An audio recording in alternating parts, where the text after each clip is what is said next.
Alive. All right, Hello, man. hello. How is everything going today?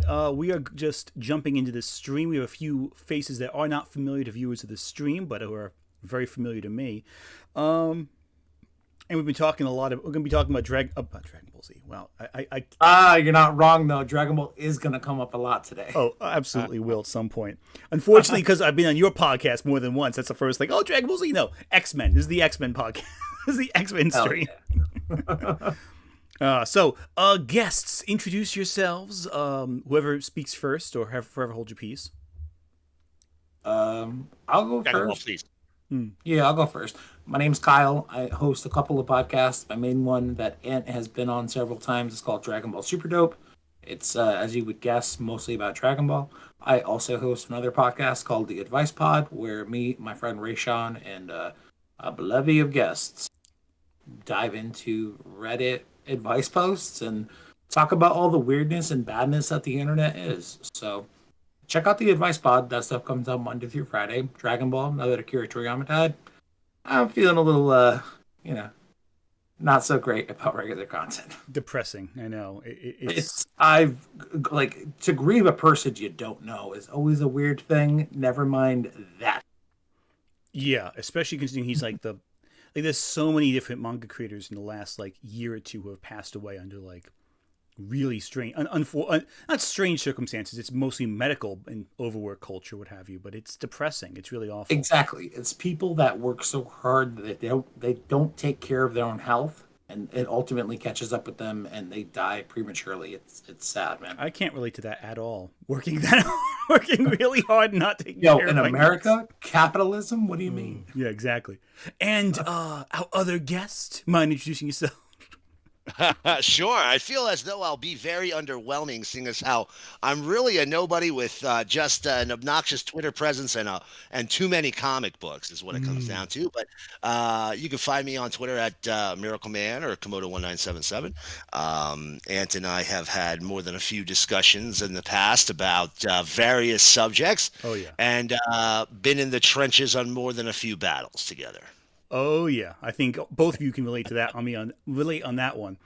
Yeah, the way that Ant and I became friends was in the Great Weeb Wars of 2018. Was that the year?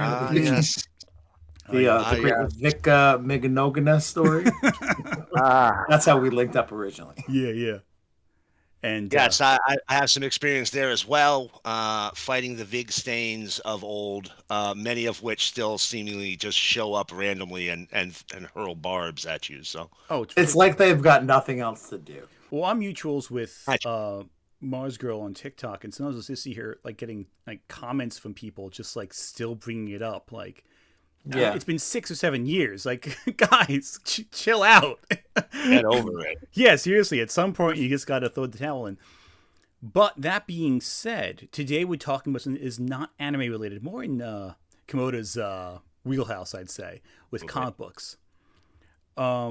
Specifically with the most recent X-Men 97 series. It's on the last episode's coming up next Wednesday, and I have been glued to my screen every single week when this comes out, because this is some of the best superhero animation I have seen. Probably, I'd say the best superhero animation I've seen since maybe the DCAU. I'd say probably. Maybe I was gonna say outside of like some Bruce Timm based stuff, and mostly by that I mean like Justice League Unlimited and Batman the Animated Series.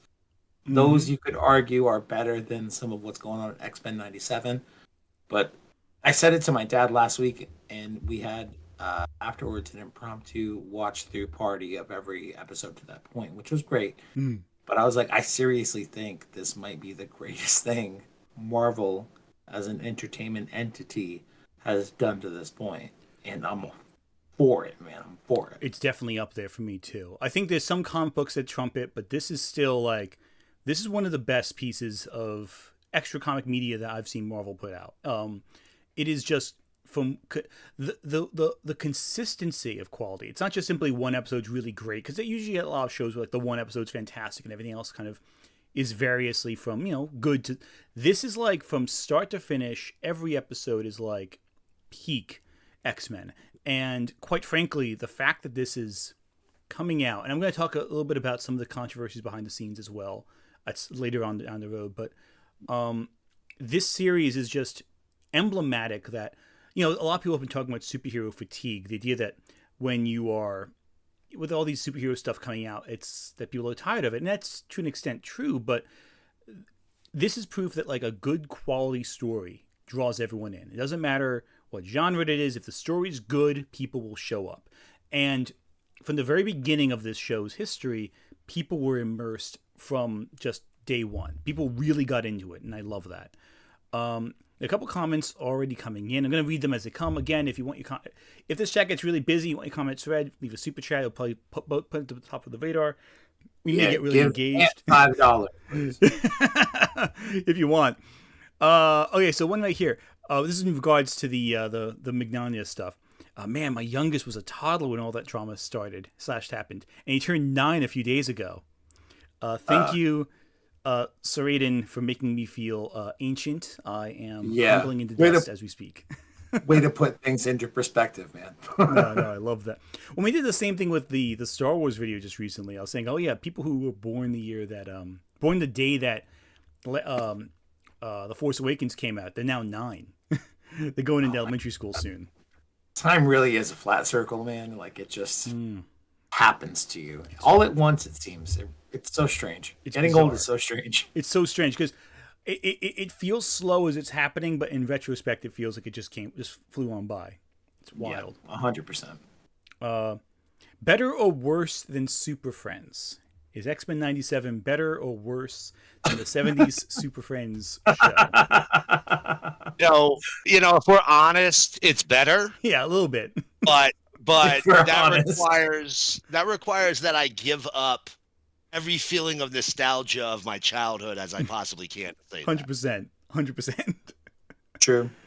And they did have those twins, the Wonder Twins. So, I mean, X-Men 97 doesn't have that. That's true. But the Super Friends cartoon itself, not to get too far off subject, they had some of the greatest episodes of an animated series up until that point, including Apache Chief and Black Vulcan. Because first of all, you can't have a superhero that's black who doesn't have black in their name in that time period. And what other type of native person other than a Apache Chief could possibly join the superhero team? So, wildly racist, yet also somehow just awesome at the same time. Actually, I think I found an exception to the black superheroes needing to have black in their name, and that would be Green Lantern and Storm. One of them the subject right now of today's video. But no, I hear you. It's funny it's funny going back to those older cartoons and seeing some of this stuff just has not aged well. And you're like, oh yeah, when I was a kid, this was fine. And you come back to it and you're like, oh, how did I not pick up on this even when I was a kid? I mean, it's the same kind of reasoning that people who think the X-Men are woke all of a sudden in 2024. All of a sudden. It's the same sort of reasoning that they have. They're like, oh man, I didn't realize this was going on when I was a kid. Like, you don't always get all of the thematic messages that a cartoon or television would show, whatever, would be sending. And apparently a lot of the ones we watched when we were kids sent a lot of racist shit. No surprise. Yeah. America. I mean, listen, it could be worse. It could be like Totally Spies and be creating another deviant art subculture with every episode. Sounds sexy. Well... is he sexy? I will not confirm nor deny. Have you seen Totally Spies? No, I don't know. I don't watch most things outside of like Dragon Ball, The Office, and reruns of like old movies that somebody uploaded from an Adult Swim VHS tape they recorded in 2002 that they then uploaded onto YouTube. I have problems, I'll admit it, but I don't keep up on things. Fair enough. Totally Spies is the best way of putting it is every single episode of the show. It was basically the artist, the animator's thinly veiled, very thinly veiled special interest, we'll say. Special interest. 4chan back in I guess the late 2000s did a whole list where they just listed every single uh, special interest in each episode. Choose my words carefully because I don't think YouTube likes the certain word I really want to say for this.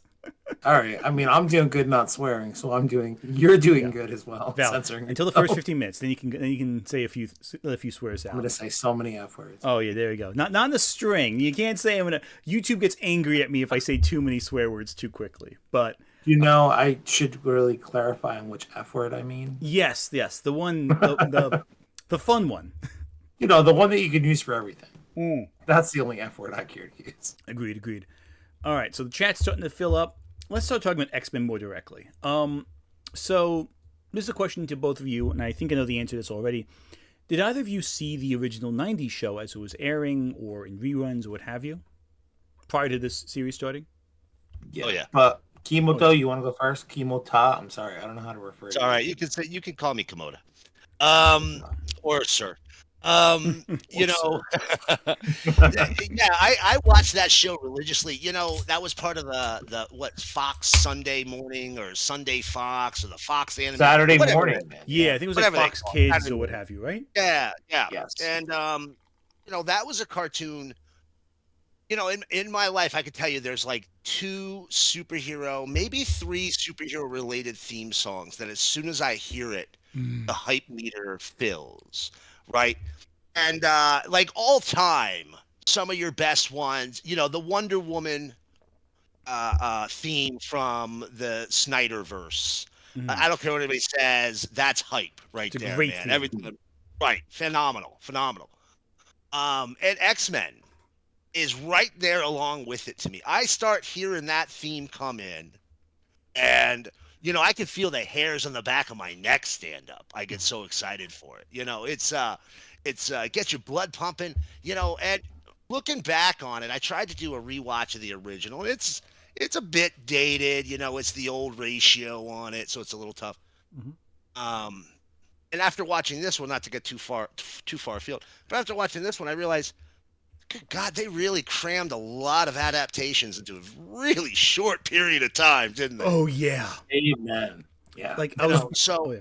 Sorry, I cut you off. Go for it. Oh no, it's you know, so it was. I watched it. You know, I don't recall. I recall seeing the first season. I don't recall seeing the last season, so I might have aged out at that point. Maybe, you know, found girls or something along those lines. But yeah, it was very into it. In terms of my experience with it, I think the reason we all aged out of that last season was because Spawn like cut the animation budget so badly that it looks so terrible. So It is even if hard you to were sift through into that it, one. Yeah, it's really tough, man. It's rough. I tried to watch it last year for the first time because I had already kind of checked out by that point when it originally aired. But when I was very young, I'm talking like 4, 5, 6 years old, that's when it started to air on television. I remember going to Pizza Hut to get the original VHS tape for the original Night of the Sentinels pilot. Like, that's how far back I go with the series. And we watched it religiously every Saturday morning. Me and my dad, who collected all the books and had been reading all that stuff for the better part of 10, 15 years at that point. So it was like a formative experience watching all that stuff. I think, and this is kind of getting into can I even call it a gripe? I'm not sure I can call it a gripe because I've already praised the show so highly, and I do think it's like one of the best things Kevin Feige has overseen, and he's overseen a ton of stuff by this point, right? 100%. I think my only gripe might be and this is actually an improvement on the original show. So it's like, is it really a gripe of the show, or is it just more of a gripe of how television is just written and packaged these days? Back in the day, man, I remember there being such long storylines for me as a young child, and just being like, this is a season spanning storyline about Magneto and Professor Charles Xavier going to the fucking Savage Land to go, and it's like the entire season arc for them. They're away from the team. This, my only sort of gripe is they are literally speed running so many arcs. There's so many different stories, and I think it's serving them in a lot of ways, but there are also some points because of how they're choosing to deliver it in this medium where I'm like, oh yeah, that's the best you could come up with. All right, well, whatever. Given how good everything else is, I can overlook this. That's valid. And the thing is, like, obviously Inferno was such a huge storyline. And again, we're going into the 90s, the 97 with this one. Inferno is such a massive storyline from the comics. You know, it's such a huge one. Maybe a little too long, but they did boil it down to one episode, essentially, and which is a shame. When I did that rewatch last week with my dad, and we ran through the Madeline Pryor episodes, it was me and like his best friend of 30, 40 years, my Uncle Julius. Mm-hmm. And they were like, it's pretty crazy that there's really no demons involved. Mm-hmm. I'm like, what are you talking about? Madeline Pryor is bringing up demons and fighting them in the mansion the whole time. They're like, no, you don't understand. You weren't there. This is like a year-long spanning event across all of the titles. Everyone was involved in Inferno, and everyone had to fight these demons. It was the fucking worst. They were so upset. Oh, yeah, no. I mean, and again, Komodo, you can also comment. I mean, obviously, you read the storyline also. That arguably, it's a little too long, I feel, Inferno, from the comics. There's a little too much detail. You know, the reality is, when I was buying comics at the time, to me, Marvel, and even at that younger age, I recognized that from my point of view, Marvel was emblematic of some of the problems in comics of the 90s, right? Because of things like that. They'd have these epically long storylines. You know, the X-Men went away for a really long time in the comic world. Now there's multiple reasons for that, but one of the reasons is because they flat out oversaturated the market. There was a point in time, people look at this recent Hickman run and go, wow, no, there was like 10 books plus X-Men. That's a lot. And that ain't nothing compared to the mid-90s, early 90s of Marvel's production schedule, where it was just, you had so many books, you'd have these events, they go across every single title. Inferno wasn't, let's say, as reviled as the Clone Saga. Oh no! But yeah, no, but what is that reviled? You know, nothing compares to that. But it was certainly one of those ones that really ran way past its shelf date. Absolutely. And like the core of it is really good. That's the thing that's annoying about the comics. Like the core story is really compelling, and what I like about this with X-Men 97 is it got the core idea down. You know, there's a conflict between Madeline Pryor, who's the clone of Jean Grey. Sinister is exploiting her, and she becomes all evil, quote unquote. The resolution is obviously very different because Madeline Pryor survives past that episode, where she did not survive after Inferno. She doesn't live much more than that, but she still survives Inferno. Unfortunately, this also means we could not see Madeline Pryor in all leather. I really am upset. That was one of the greatest character redesigns in fiction, and I am upset that could not continue. Personally, that was my biggest criticism of the show so far. Your problem was that Madeline Pryor's costume didn't get sexier than it already was. No. It was already sexy. I'm saying it didn't continue to wear that costume. That's my that's my superficial. Got it. She's like, hey, I'm about to get as hot as I'll ever get. Let me put on some fucking pants and go be like a delegate on Genosha. I understand. Well, no, actually, her costume is one of those ones that makes you go, how did she intend to fight crime in this outfit today? How is this in any way practical? And it's more practical in the show than it was in the original comic. Like the original comic, it's like I remember. I think it was like a Linkara video where they make a joke about this, where they're saying like the more evil a character is, clearly like their body heat levels must be going up because they just wear increasingly less clothing. There's no natural explanation as to why they do that, and it's wild because what they did here was they redesigned the costume in a way that was really good and compelling and interesting, and it was a good costume. But that being said, Inferno was a great storyline, and I'm happy they adapted the way they did. But the thing with X-Men 97 I'm loving so far, even though it isn't like even though these arcs, the individual storylines they're adapting aren't necessarily the largest, they are feeding into the other. Like they're all going from A to B to C to D to E in a way that's like smooth and interesting, and each flows into the next very well. And we're getting a lot of different ideas. Again, X Life, for example, that's a storyline for the comics, and it was spread over 2 episodes, yes, but they did give enough time to breathe, to give Storm her whole reclamation, her whole realization, to give her an arc that was compelling. I think the only episode of 97 so far I wasn't like super in love with was the Mojo episode. Oh, all right, all right. I mean, that's understandable as well. It is a little bit of a departure. It's a little bit of a breather. Mm. The only, but I thought it was so much fun only because Oh, it's fun as anything. I spent so much time as a child playing that arcade game in fucking Chuck E. Cheese and Big Top and places around me that had it. We would specifically seek it out. Like we like guilt one of our parents into bringing us there just so we could finally try to beat the X-Men arcade game. So I have so much love and respect for that game, and that is such a love letter to that game.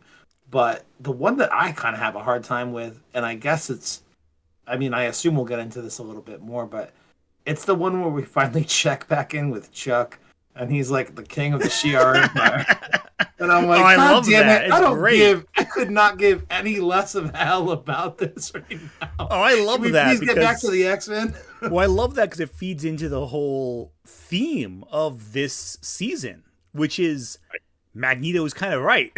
Like, he's kind of right. Yes, he has a point. And like the whole idea with Charles Xavier is, you know, in previous adaptations, especially even in the '90s show, Xavier is often framed as this figure of unapproachable resolve. Like even though Magneto, you see his perspective a lot of times, you're always in most adaptations kind of encouraged to go, no, well, Professor X, he's the one you should side with. He's the one who's correct. But that's simply here they're like, no. And in the comics for a very long time, they've said no. Because Professor X in the comics is a very manipulative, very underhanded character. In a way that most adaptations really shy away from. Again, there's the Deadly Genesis storyline where you have in the comics when they introduce like the new X-Men, let's say Wolverine, Storm, Nightcrawler, Colossus, etc. The caveat for them to unite is that the original X-Men team plus a couple other mutants, they go to the island of Krakoa, I believe it is.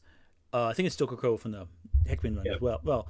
And they get like they're captured. The you know, Cyclops Zone comes back alive, and so Professor X unites a new team of mutants to go save the old team, and that's the catalyst to getting the new team together. In Deadly Genesis, you find out that Professor X had this was the second team Professor X assembled. There was a first team of mutants assembled to save the original X-Men, and they all died. Well, apparently died, except for Cyclops. So Professor X wipes Cyclops' memory of the previous team and just does it a second time. He learns from the experience and just sends a new team out. All right, I was not aware of that storyline. That's Chuck being Chuck, man. You don't give I you know? think a lot of that happens, you know, it's in comic book retcon, and you go back and you look, well, how do we make, you know, Professor X look a little darker here? Obviously, you know, clearly not the intent during when Giant Size X-Men #1 came out. But I think as time's gone on and he's been shown as being more and more manipulative, you get these opportunities to revisit some of these stories and see it from that point of view. I mean, leading up to the Hickman run where he's walking around with that giant helmet and, you know, really just looking weird all the time. Yeah, that's bizarre. I don't understand why they went with that. It just doesn't make any sense to me. Like that helmet is arguably one of the weirdest design choices I've seen for any show, any comic. In fact, it's very much the Maker. Yeah, and that's the first thing that clicked in my mind when I saw it. Seriously, this looks a lot like the Maker. It looked a ton like the Maker, and like I don't understand why they went with that. Like, okay, so actually, Super Dope, do you know about the Maker in the comics? I'm not sure that I do. No. So Okay, I'll give you the abridged version because it is a very ridiculous storyline. So Ultimate And we Comic, only have 2 hours. I mean, yeah, we only have 2 hours. Can't explain everything. The Ultimate Universe is an alternate continuity of Marvel. Like basically, it was like their attempt to relaunch everything, Yeah. a soft relaunch, and they relaunched their Fantastic Four, and things go wrong in the Ultimate Universe, and Reed Richards is like, well, I am depressed. The world's awful. I guess I'm just gonna go I'm evil evil. now. Yeah. Okay. Yeah. I do sort of recall hearing about this. So Reed Richards going evil. I mean, And then getting a that's like the Mandark most brain. common sense thing in the world. To be And then his head honest. looks like Mandark from Dexter's Lab after a few minutes. Mandark. Wah! Basically, it's like what happens if Mandark is Fantastic Four. That's the easy way of explaining it to anyone. I'm sort of into the idea of Mandark being Reed Richards, but the maker. I'm into that. There we go. yeah, yeah. And so Professor X's weird helmet looks like the Maker's helmet, which really threw me off when I first, because I missed a few issues, and then he shows up in that helmet. I'm like, oh well, now I'm a little thrown off. Who is this guy? It's weird. But no, and comments are saying the worst run of X-Men is Chuck Austin's run, which fair, but that's the one where Nightcrawler becomes the Pope. Yeah, it's not. Yeah, people really don't like when he became religious, huh? Oh no, he was always religious. That's fine. It's the Pope storyline's weird because of how. Wait a minute. He became the effing Pope? Kind of, Oh, sort yeah. of. Like Pope John Paul? Yes, The second? kind of, kind of, Wow. sort of, kind of. It's not quite that, but kind of that. Okay, I'm into it. Mind control's involved, and if you were raised Catholic like I am, everything about the storyline should infuriate you because Chuck Austin has no idea how the Catholic Church functions as a hierarchy, or what Catholics actually believe in. And he could not be bothered at all, obviously, to Google it. It's not even like minor things. It's like huge. If you took a Sunday school class, you'll pick up on how wrong it is. It's bad. You know what, though? I kind of do, like, begrudgingly respect the double middle fingers that Chuck Austin threw up to the Catholic Church. Like, I get that, too. But it's not even about the Catholics. It's the strangest thing. It's like, okay, it's a whole thing. I'm not gonna get into that. It's a whole. It's just like if you It's a read whole it, thing. you'll know. It's like basic research. Like a Wikipedia article would solve so many problems. I can't read. But you know what I did just order, or pre-ordered, is the Uncanny Spider-Man run. Because Nightcrawler's always been one of my favorite characters since I was a kid. I remember buying, like, this very short miniseries of Wolverine, Colossus, and Nightcrawler teaming up. It was like a 4-issue, 5-issue, like, miniseries thing. Coolest thing in the world to me when I was 10 years old. But Nightcrawler's always really stuck with me, and the idea that he's, like, becomes a Spider-Man? That's one of my other favorite Marvel characters. I can't wait to read it. Have either of you guys read that run? I have not, unfortunately. I will say it right now. I feel like it's pretty recent. Yeah, and it's fairly recent in comic book terms, but then again, 20 years ago is fairly recent in comic book terms. Yeah. So I'm gonna tell you one of my comic book unmentionables. I cannot stand Spider-Man in the slightest. No relation. Banned. Because he's black now? Or... Nah, Spidey's my honestly, favorite. I can't say that. Yeah, just could never connect with the character. So I typically don't pick up his any comics from him. The character Zdarsky's Spider-Man. I forget what it was called, but it was basically Spider-Man aging in real time from when he was first introduced. Life story. It might. That have was been really called. good. I remember that one. That was was I forget the name of it. I remember that comic. Yeah. Yeah, that was really good. That's one of the few times I've genuinely enjoyed Spider-Man, and I think that kind of tells me what the problem is that Spider-Man is a permanent adolescent in some ways. So now that being said, I love Ultimate Spider-Man. I've been really enjoying that, but it's only 4 issues in, but I'm absolutely loving that. So Yeah, no. For me, I love Spider-Man. I'm very biased. Half of that shelf is Spider-Man. So my bias is showing there. I will say this right now, going back to X-Men 97. Even though the episode itself was way more compelling than just cameo, I did love seeing the 90s animated Spider-Man show up in that one little segment at the end. That was really cool. Dude, that whole episode, not Was a lot. yesterday or the day before, Yeah, the last week weekend. Yeah, before last that. week. That whole episode had me literally jump, not the whole episode, but there were parts of it where I jumped out of my seat so excited to be like, Doctor Doom's here, Baron Zemo's here. Oh my God, two. Just give me Christopher Daniel Barnes as Spider-Man again in Spider-Man 98 or whatever it would be. Please just do that. You already made the model. It's right there. Supposedly he's going to be. There's a rumor that he wants to be in that role, but again, rumors are rumors until they've confirmed it. You know, I've heard Yeah, rumors. he's just trying to get a job, dude. Obviously, that Oh guy's yeah, going to start a rumor. and he's replayed Spider-Man a few times. Anyway, before we get sidetracked though, that episode though, ignoring the Nightcrawler scene, which is one of the coolest examples of teleportation in any Yes, it is, X-Men dude. media I've seen in a while. That episode really cemented the whole themes of this season so well. Like just everything with Bastion has been so deeply unsettling. Like, because again, like you look at it from the perspective of like, you know, you're looking at mutants as the allegory for society, an allegory for the minority group, whatever minority group you want to apply to it, because it is so applicable. Sometimes directly in certain cases of others. And you have the idea that the human race is so hateful and so cruel and so bigoted that they have created a means to hollow themselves out and replace them with automated parts and not even realize it, just in their continual pursuit of bigotry. Like that right there is one of those, like those the I mean, granted, it's master mold, it's time travel. You can look at it as a pursuit of bigotry, or you could look at it as of a fucking physical manifestation of an inferiority complex and being 100%. like, how do we fucking keep up?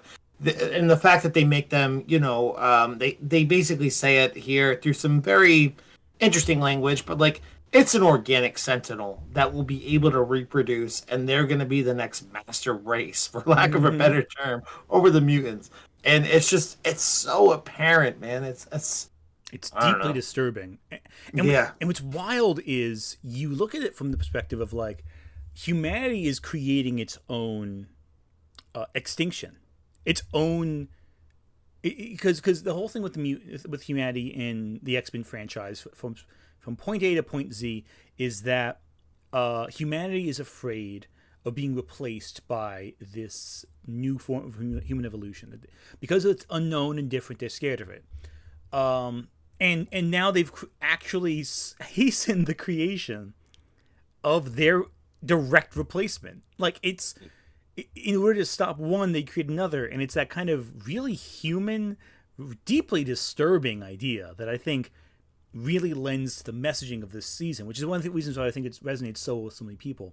Because it's not just that it's has awesome scene after cameo after cameo and like cool sequence, which is all it also does have, but it's also so thematically resonant in a way that so few things are, and I find that deeply I find it incredible, quite frankly. I think it's one of the components of this series that's so profoundly incredible that it's really raises the bar for anything that follows this, I think. Yeah, I mean, in terms of thematically resonant, I mean, the obvious thing with X-Men Always and Forever is like the idea of a chosen family and, you know, choosing to stick with those people through thick and thin. And we've seen that tested and broken and retested again a few different times in the season, which has been great. But I mean, I think the other theme is like coming to terms with who and what you are. And, you know, obviously that's used as an allegory for either, you know, the civil rights movement or like the LGBTQ demographic. Like that all makes sense. But just as like a person, you know, regardless of how you line up in a demographic, just the idea of like accepting yourself for who you are, regardless of what those circumstances are, versus having to submit to the status quo or, you know, submitting to the, like we've seen with that Magneto in this last episode, kind of like submitting yourself back to that role of a villain just because the world has beaten you up so badly and you don't know how else to react.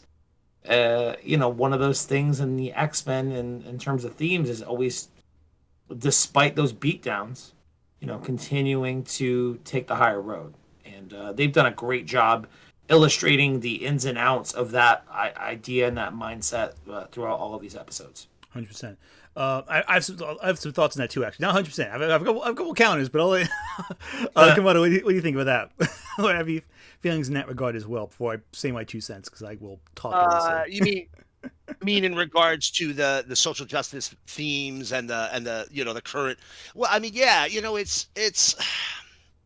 it's very obvious, right? And I mean, even I think even the showrunners have come out and said, the Bible specifically, the show specifically states, this is what we're focusing on.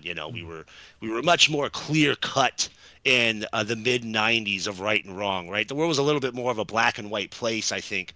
Certainly in terms of how our media represented it, even for a show as advanced as X-Men was for a cartoon designed and aimed for kids. But obviously now, we've gone through 9/11, we've gone through,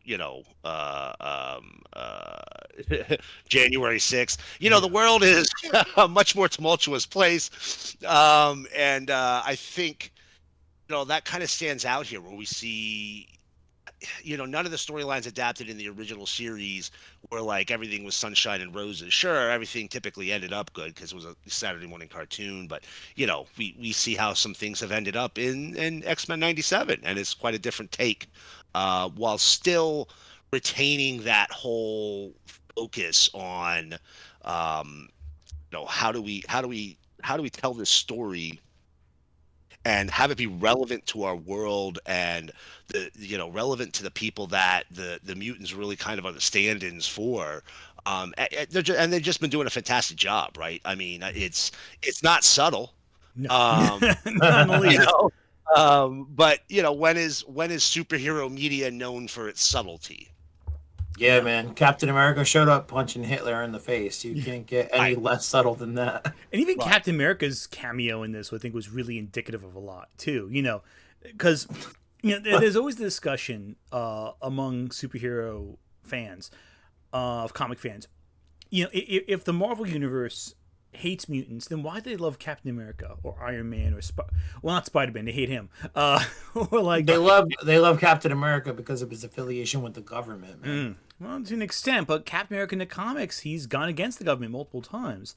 Well, yeah, then they don't like him then, but when he's like back on their team, back on the payroll, they're like, this rules. Captain America's cool. Exactly, because Captain America, in many ways, does, even though he is against a lot of the status quo and fights against the status quo, he is often used as a figure of the status quo, even if he is not himself deliberately. And again, a lot of the media with Captain America emphasizes he's not for the status quo. He's for the dream that America represents and is always pursuing that dream. And a lot of media and comics emphasize that, including Civil War. But in the comics, you also see how Captain America's iconography is used to establish the status quo. Again, in the comments I saw they were mentioning U.S. Agent. Yeah, it's an example of that. A character who is created essentially to represent the status quo that America is supposed to embody. Mutants inherently go against that status quo. And there's a great scene in '97, where Rogue confronts Captain America, where Captain America's like, listen, we got to play it by the book. We got to play it by, we have to do this. We're going to get Trask and all that, but we got to do it the right way. And Rogue's how does it look if I show up in Mexico punching faces to try to find Trask? Exactly. Right. And you get where Captain America is coming from in that scene, but you also get Rogue's overt frustration. And I want to emphasize this too right now. I think Rogue's arc in this season of '97 so far has been fantastic. I think consistently it's some of the best character writing Rogue has seen in years. And this is coming off especially... Maybe ever. I wouldn't say ever. The comics have some good parts too, but in terms of media outside the comics, 100%. This is... the level of pain this poor woman has gone through in just 9 episodes is fantastic. And the resolution she takes... Again, I guess we'll have to spoil some things we've been kind of spoiling a lot as we Are go we on. not talking spoilers, dude? Everything I is think we've spoilers been the whole we've been time. spoiling the whole thing. Who are we talking about? The fact Wait, we're Yeah, talking we about we spoilers barreled for through. comics or spoilers Oh, for the episode? both, honestly. We've been Yeah, who gives a who shit? gives a If you shit? haven't read a comic from 30 years ago, that's on you. If you showed up to an Exactly. X-Men 97 stream Yeah, exactly. on two If days you clicked and you on haven't this, you watched know the what you're episode doing. yet, you You know, don't care. you know what you're doing at this point. If you showed up to this stream before watching the episode on Disney Plus, that's on you, man. Exactly. So Rogue obviously sides with Magneto in the most recent episode, and it is one of those scenes where she chews everyone out. And there's a scene before that where Professor X is going like, I think, and I was seeing some people react on TikTok to the scene where they're going, where Professor X is going, Gambit should have really been buried on the X-Men ground, and he's seeing Gambit as an X-Man and not as like a person who had a life outside the X-Men. And Rogue just immediately everything he says, she's like, well, like, and you just see the seething anger, like it's so well done. And then when Magneto, And she's wearing his jacket while she does it. It's so beautiful. Yeah, she's wearing his jacket, and she's wearing her costume that she wore when she first was an antagonist. So it's the two two at once. It's those visual cues really play it well. In all seriousness, though, I didn't even clock that she had her old villain costume on when they got to Muir Island because they all just changed into old costumes. Like, I didn't even really consider what the heck she was wearing until she went to Magneto. I'm like, man, she really looks like a villain right now. Why is that? Oh, it's great. Love it. Yeah. And she chews everyone out, like, justifiably, because she's been there on the front lines of trauma. She was the one who got them all the info who tried to go get information about Trask, like, right off the gate from Gyrick. She's the one who like held Gambit in her arms as she's passing away. dude, Like the level of trauma that Rogue has been through in one season of animation is incredible. Like it's not a single skipped. No one has hesitated to show just how traumatized this poor character is. And what's especially interesting is that with the X-Men movies series, which I've been rewatching too, a lot of the movies still hold up, but Rogue's arc never holds up because she's just Anna Paquin Rogue? Yeah, no, not even remotely. Like, She's the worst Rogue probably ever conceived. Yeah, nothing in that character. And again, it's not Anna Paquin's fault, it's the writing's fault because they couldn't conceive her as anything more than like a damsel or a plot device, or she has used for one specific scene and nothing else. Because, and again, another thing I love, Wolverine has been almost completely useless this whole season. Well, a couple of things before we move on from Rogue. Yeah. All right. Okay, he has two absolutely like mortifying, like punch me in the gut moments. Okay, the first one is when she calls everybody out. Like, you weren't there at Genosha. Me, Kurt, and Magneto were. You don't even know what we had to witness. And I love when she calls out the entire team for it because she does go through like the quick little burns. Like, she has that cool, cute little line like, Worf was barely on the team 30 minutes. Like, she goes through that whole thing, but then she just kind of envelops the team as the whole, like, you guys are acting on something in response to that you don't even fully understand. We were there, you weren't. Mm-hmm. The other part of it is when she first wakes up, she's having a nightmare about Remy. She realizes Kurt is sitting in her room. And he's like, I have good news or something like that. And she's like, oh, Remy? And it's not Remy who survived. It's Magneto who survived. And like just to see her heart get so built up for that 1 second where she's so hopeful that somehow Remy survived. And then he's actually meaning Magneto. It's like, I understand why you're a villain. I would be too. Yeah. And that's the thing I love about this. And obviously, if anyone has anything to say, just cut me off and just keep talking because I will. I will. You know this by this point. I won't shut up. And if you got something to say it, and I'll stop. It's okay. Bro, what are you, a writer? It's ridiculous. But one thing I love is seeing like Magneto. His whole thing. He's trying. He's genuinely trying to push for a better solution.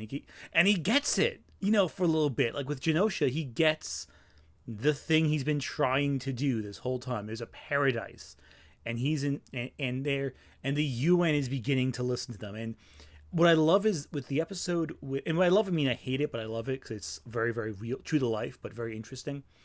Is the episode where Genosha, the massacre at Genosha, the X-Men are giving like a puff piece interview about like mutants and all that, and they're being treated like this whole hot commodity. And meanwhile, like they're on the news, but they're also on the news because this horrible massacre is happening. And Yeah. They're doing the live interview. Meanwhile, this thing just went on in Genosha. Let's get your live reactions. yeah, That's and they terrible. have no idea what's going to happen. They don't know what's going on, and like you see like the dichotomy between how mankind treats minorities in so many ways, where they'll do the puff piece to say, hey, do these people deserve our attention? Do they deserve common human decency? Meanwhile, next door, there's horrible atrocities happening. And the two stories are like side by side. And, you know, I think what the show really does well is it captures the frustration a lot of minorities have. And I, as a minority myself, you know, as a not straight person, um, the level of dichotomy there personally, I feel very seen with that because, you know, you can do everything right. You know, you could do every single thing in the book that is required of you, and still you see massacres happen and hate crimes and human cruelty, and Sure. it captures that frustration that so many people in those situations feel. And I've been seeing online a ton of black audiences, especially like on TikTok. They've been live reacting to the scene where Rogue and Magneto choose out Professor X, where Rogue choose out the team, like you were saying, what you were saying, and they're like fully on board. Like, yeah, no, they're both right. Yeah. And it's and what I find so compelling is that, you know, with the X-Men, the most interesting conflict of X-Men to me is Magneto and the X-Men. Not in terms of who will win a fight, but who is the more justified nip. And again, it depends on the writer, right? Let me nitpick you for a second. Go for it. You say Magneto versus the X-Men, or do you mean Magneto versus Professor Xavier? There we go. I say the X-Men for a particular reason. Is it because, and this is how I feel genuinely about this show, this show was infinitely more interesting, and it still is. It's still so much fun. I love it, and it's whatever. I'm happy he's back, I guess, but it would have been fine if he didn't come back. The show was infinitely more interesting to me without Charles Xavier involved. Yeah. I do love how he shows up like in the spaceship after Magneto's already like. That's the EMP'd only all reason I'm Sentinels. happy he showed up, to say to me, my X-Men. I'm like, all right, cool. That was really badass. Oh no, You I go love it for away different now reason. because things were interesting without you. He's like, I love it for a different reason. He shows up after all the stuff went down. He like everything goes wrong, and then he shows up.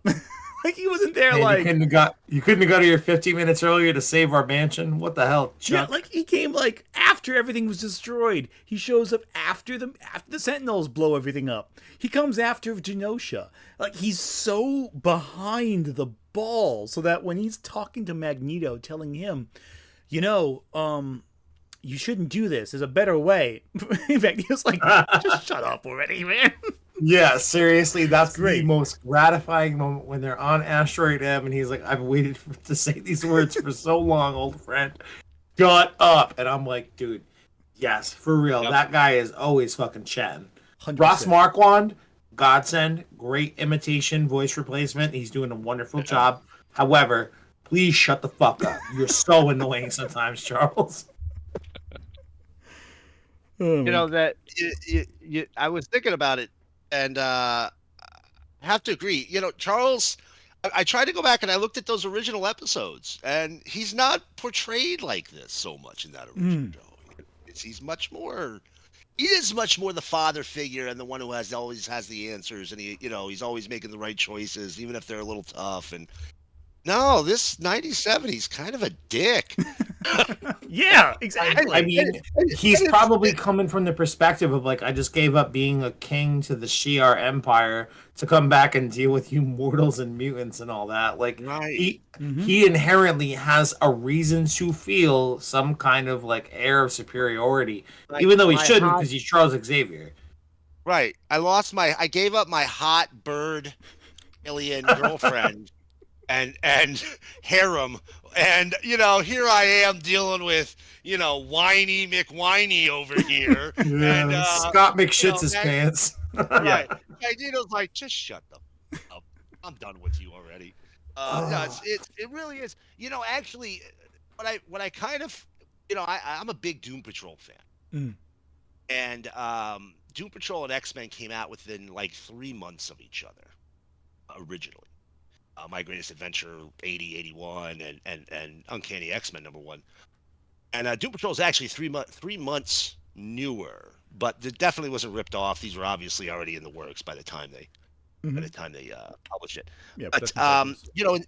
in the Doom Patrol, the Chief almost immediately, not so much in the original run, but we're talking very early on. The Chief was portrayed as a character that, while he was very much, he's the guy in the wheelchair in Doom Patrol, just so you know.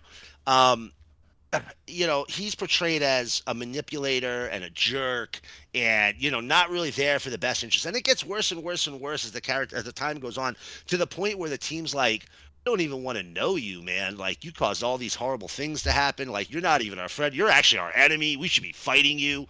Um, and it seems like it kind of feels a little bit like the showrunners and the writers were like, I like some of that. Kind of like some of that. Let's sprinkle a little of that over here on Mm. Charles a little bit, just a Mm. little, just a tiny bit. So, um, it's standing out more, and I really kind of wonder how it's going to be next season, because obviously we're getting more than one season of this show. I think they've confirmed they're So doing up till season 3 at least, and probably I more think than yes, that. but and all right, quick like pronunciation check with everybody. Are we saying Bo de Mayo or Bo de Mayo? I think the Mayo. I'm thinking. Hell yeah, because they call it the Mayo Clinic, correct? Not the Right. Mayo Clinic. Yeah, yeah, yeah. So that's Thank you. interesting. So DeMayo is interesting. Before we lose track, let's get to DeMayo in a second. One thing I do want to say before I lose track of this thought, because I can't think of a better place to insert this until just now. We're getting Onslaught next season, right? That's what we're doing. Like, that's what we're done with kind this. of hope not, dude. How do you resolve Onslaught in this universe? How do you resolve Onslaught? But you know what? I say that, and that's kind of a fool's errand to try to do, because they resolved, Inferno in like not 45 minutes. It's an episode and a half. Like they resolved a series long thing like Inferno that quickly. They could figure out a reason to make Onslaught a better series as to how it turns out ultimately. Well, they can insert the Fantastic Four that way. Yeah, I'm sorry, cut you off there. Oh, right. No, but this exists in the shared universe with the '90s Marvel animated shows. Now, most of them only ran 2-3 seasons, but we have all those characters count, so you could do an Onslaught style story, and heck, a season 3 or season 4 rebirth, or return. Sorry, Return of the Heroes. I mean, I doubt they would do that, but you could, Yeah. and it would make this old comic book nerd's heart very warm and with love. I'm actually trying to think. Did they? I mean, I know they show Thor briefly in the X-Men cartoon, but Thor doesn't really appear all that much in the '90s animated universe. I don't think. Does Thor show up in X-Men? He I'm shows not up remembering briefly, that. I think, during the Dark Phoenix saga. I think, like as like Yeah. they're Oh, showing that like would all make the sense. other disparaging like events happening as if. I mean, like because we're getting Wolverine's adamantium skeleton ripped out. Dude. That's happening right now, Oh, yeah. and it feels like When I was watching that yesterday, I was like watching it happen up close, and I'm like, I know the story. They're on Asteroid M. They're fighting for like what's gonna happen right now. And Wolverine's there, and I'm like, oh man, they kept. I watched it an hour or two ago. They allude throughout the entire episode that Wolverine is going to try to stab Magneto. The entire time. He busts out his claws unnecessarily at least 3 different times. And when he finally did it, it still surprised me. And then even more so than that, I was just like, oh, like it's like that Michael Scott meme. Oh my god, it's happening. Oh my god, okay. Everybody stay calm. and they sucked the adamantium out of him. I was like, oh my god, I'm watching this right now. This is happening. It was so crazy to watch, man. I can't wait to see where that progresses for Wolverine next season, especially considering I don't want to say sidelined, but like he was put in a very respectable role player kind of thing. Mm-hmm. And it wasn't the Wolverine show for this season, which is great because the X-Men is so much more than just Wolverine. So. Exactly. Also, Nick, I'm getting confirmation from comments. Thor does appear in the Hulk cartoon. Which is canon to the X-Men cartoon. Right? Exactly. Yeah. And is the Fantastic Four show still canon? And if that is canon, is the Silver Surfer show still canon? I believe those two might not be. I think Silver Surfer might not be canon. That's the trickier one. There was an Avengers show in the 90s too. I don't think that's canon either because it was like kind of. It was late 90s, that one. Yeah, it was like Avengers. What the heck was it called, man? I watched a few episodes of it. And Spider-Man Unlimited is definitely not canon, if anyone points it out, because it's just the canon breaks down there. This makes no freaking sense. Cool. But no, anyway, so okay, going back to Bo DeMayo, because we were alluding to that. Mayo, not Mayo. DeMayo, yeah, we're going to Mayo. We still have no idea really why he was fired. Like, I know they say the OnlyFans thing, but like, people have worked at Disney who have OnlyFans. Like, actors have worked at Disney who have OnlyFans. It can't be that. Like, there's got to be something else here. This guy gets fired at every single writing gig he's ever gotten for one reason or another, and like, no one ever says why he's fired. Like, he got fired from The Witcher. He gets fired from X-Men 97. And like, no one has ever given a concrete reason as to why this person keeps getting fired from different companies. And like, he's a talented writer, obviously. He has talent. That's not the reason. It's not like it's not like a skill issue here. I think he's just pissing people off. He must be really good at pissing people off, is what I'm getting at. He may be difficult to work with, but in terms of this, I didn't realize he worked on The Witcher. I don't know what that story is, but this is the way I've thought about it to this point with his work on X-Men, right? Mm-hmm. So they greenlit the first season. They almost immediately, like in pre-production, greenlit a second season. And from what I understand, he was well into pre-production on the third season. Mm-hmm. So he's already helped map out the first two seasons and potentially some plot points for the third season. Who knows? Yeah. When they fired him, it was what, like a month-ish before the series premiere? It was 4 days before the premiere. Oh shit! All right. It was abrupt. This wasn't like it's kind of. So I know that we're all, those liberal soy boy cucks that don't usually play into conspiracy theories. But allow me to play into a conspiracy theory for a moment. 4 days before the series premieres, I honestly think this is what I've heard. It could either be the OnlyFans thing. Also, it could be that he was sending pictures of his dick around the internet, and potentially he may have sent them to people who were underage. I've heard both of those things. Obviously, they're on two very different ends of the spectrum, okay? But let's just think that maybe Disney knew about the OnlyFans thing, and they were like, this is weird. You're a gay black man. He's, like, super in shape, so I get why he's trying to show off pictures of his body on the internet. Good for him. More power to you.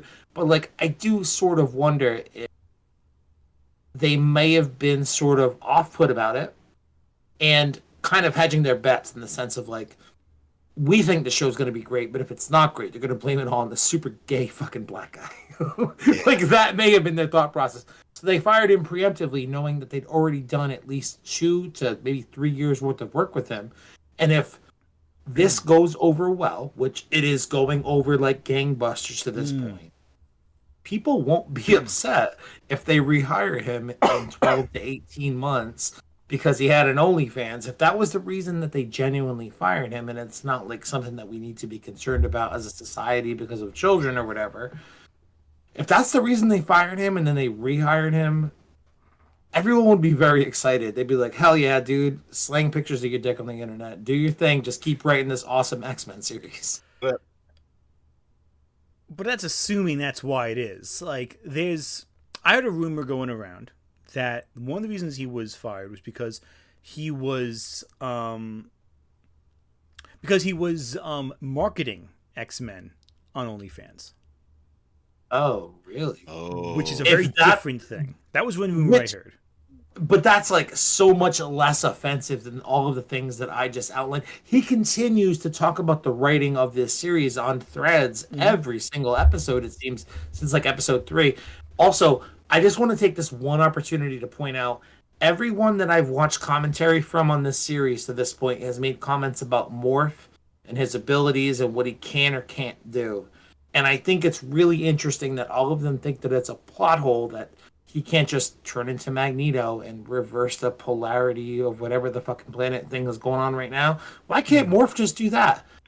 Bo DeMeo very recently, I forget, maybe it was after episode 3 or 4, he like explained the limitations of Morph's power and that they're very much tied into the physicality of a character that he takes on. So him taking on the Hulk this episode to punch off a bunch of Sentinels' heads when Jean Grey Tasmanian devils his ass across a bunch of necks.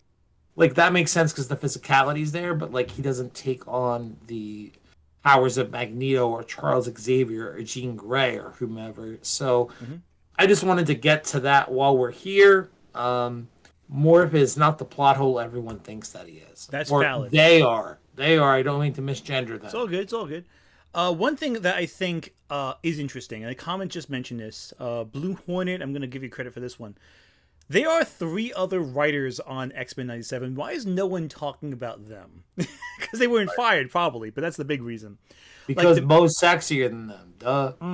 That's like not Do even. they have an OnlyFans? And if they don't, then what would we talk about? What's even the for? point? I mean, really. All right. I was kidding. I'm kidding. But like, obviously, they are the writers, and DeMeo is not the sole architect of the series. There are animators, voice actors, writers, Kevin Feige, all these different people involved who are creatively involved with the series. They deserve credit. DeMeo is the story because he was fired. DeMeo is the story. So? I mean, he oversaw the story from episode 1 to episode 10. I mean, it draws extra attention because he was fired, but I do think that he is very much the brain behind this entire season.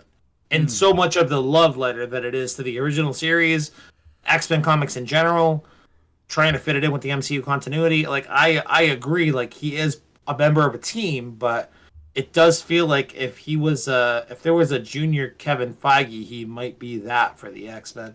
Also, the X-Men's my favorite, and I can't wait for Secret Wars reboot so we can get a proper MCU with the X-Men from the start, and I can watch a Captain America and Wolverine movie. I cannot wait to watch it. Honestly, just the idea of Captain America and Wolverine going to World War II hunting like Red Skull, that right there to me is like worth price.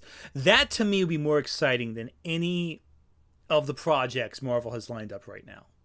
I've been thinking about that project for the last 10 years, man. I can't wait till they do it. They have to do it eventually. They do that. They do Wolverine. They have like I guess Black Panther's grandfather shows up. There you go. Old school. Shaka Senior. Yeah. I know he has a name. I'm drawing a blank on his name right now, but you get those because they do a video game with that. They have Captain America and the previous. Yeah, what do they call them? They call them the Invaders, right? Namor, I think, is part of the team. Bucky Barnes, obviously, by way of Captain America. Torch. Yes. Team Invaders. Yeah, it actually had a lot of characters were in it loosely, but you just named the core team right there. Yeah, they all had sidekicks. There was Toro, the little Human Torch, which was funny. I think Namor is actually the only one who didn't have a sidekick in that, if I remember right. But the rest of them did. And Namor, honestly, is one of those characters. I'm not gonna lie, I really dug Namor's depiction in Black Panther: Wakanda Forever. I know some people were like more controversial on that. Too Mexican, not white enough, and I'm mad.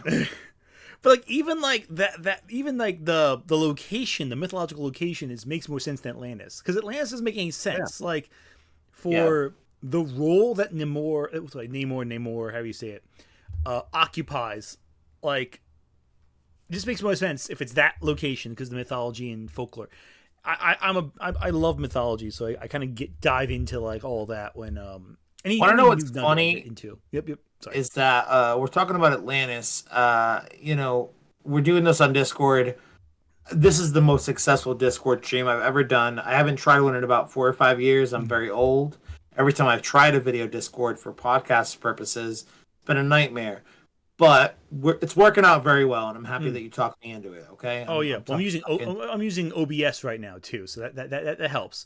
Well, yeah, OBS is translating out to the people, but in terms of just like our connection on Discord, very clean. My point is, on my Discord fucking picture here in the bottom right-hand corner.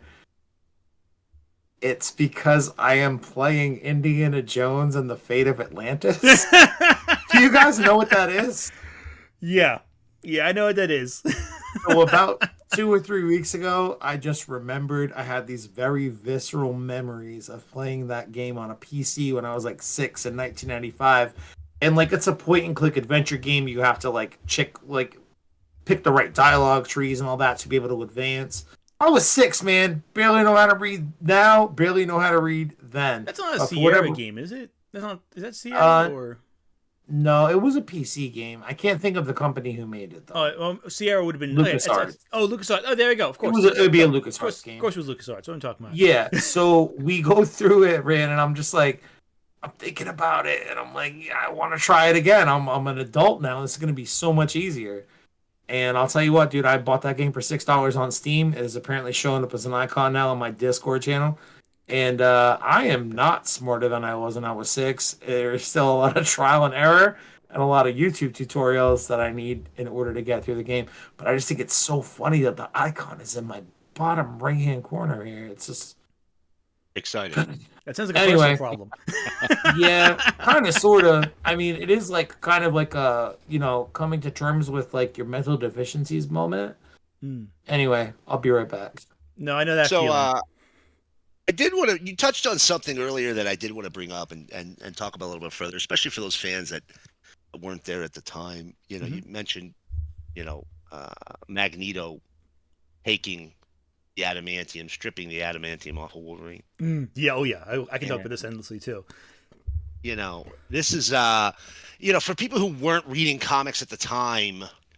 I mean, you might know about it, but I don't know if anybody's aware how controversial that was. If you weren't a comic fan reading at that time, how controversial it was, how many people were up in arms about it, that he pulled the adamantium out, and then, what I think it was like 2 issues later, Wolverine pops the claws, and he's surprised, it's kind of taken for granted at this point that Wolverine had bone claws all along, and that the adamantium just coated them and made them perfectly shiny knives that slide in and out of his hands. But at the time, people were like, "This destroys all these years of continuity, and it destroyed the canon. And what are they doing? This makes no sense." And if I'm not mistaken, wasn't the initial thing that the Weapon X program inserted the claws into his body first? Wasn't that like one of the first things they? Yeah. So that was the thing right there too. That was how it was initially portrayed. Now, we've come to find out many years later, as they've refined that storyline, that, a lot of the things we thought about the Weapon X program were lies, or, that Wolverine believed were lies. And, we've gotten a definitive origin, which, keeps coming up as his being, James Howlett. And, so we've gotten a lot of stuff that's been canonized. But, at the time, there was no internet per se. I mean, there was, but not like the internet today. So you didn't have online hate campaigns growing around this thing happening. But if you read letter columns at the time, because Marvel, listen, they always would put it, if it was bad, they'd still put it in their comics. And a lot of the things that you and I have laughed to each other about, people writing on Twitter or writing on social media complaining about comics and writers and artists, people were saying the same thing in 1992 and 1982 and 1972. There's always somebody who doesn't like what's happened. Right, but nothing if ever you changes. can find not really anyway. Right. I mean, you can find real complaints about that. And today, here we are, 30-ish years later, and it's just accepted. That's the way it is. He's had bone claws. I recently watched Days of Future Past, the movie, and he pops the bone claws, and I'm like, what's weird is all of these fans were always like, "Oh yeah, he had bone claws, yeah, and it never stood out as being a surprise. Well, that's the thing too that's so strange. You get like even going back to the X-Men Origins Wolverine. You got Troye Sivan popping out the bone claws in the opening scene. And when the movie came out and did that, people just accepted it. And I think the thing is, again, with comic books and, you run into this a lot where the adaptations of the comic books in many ways supersedes the pop culture's perspective of the character. I think is because the films came out after the comics refined the origin so much that when did X-Men Origins Wolverine come out? That was like 2009, right? So when the time that came out, the comics had already refined the origin enough so the film could ruin it. But, that was the first perspective that they had of it. That a lot of people outside the comics had, where they would just see the bone claws. They'd see that the claw system was a whole thing.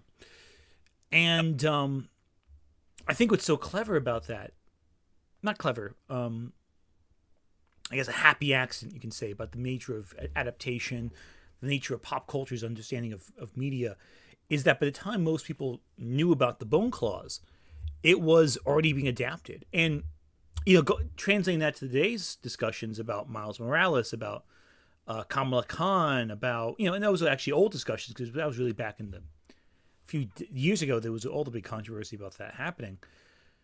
Because you have media like Into the Spider-Verse, media like Ms. Marvel, you now have an in for people outside the comics to kind of say, oh, these are characters, and these are established figures, and this is why they're, here's what they are, here's what they do.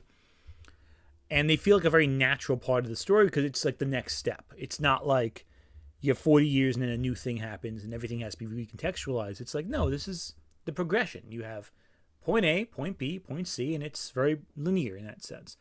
Whereas with comics, because it is so decade spanning and sprawling, any new change feels like you're taking a sharp right hand turn while going 90 on the highway. Oh yeah, that's what I thought. Oh, yeah. Anyway.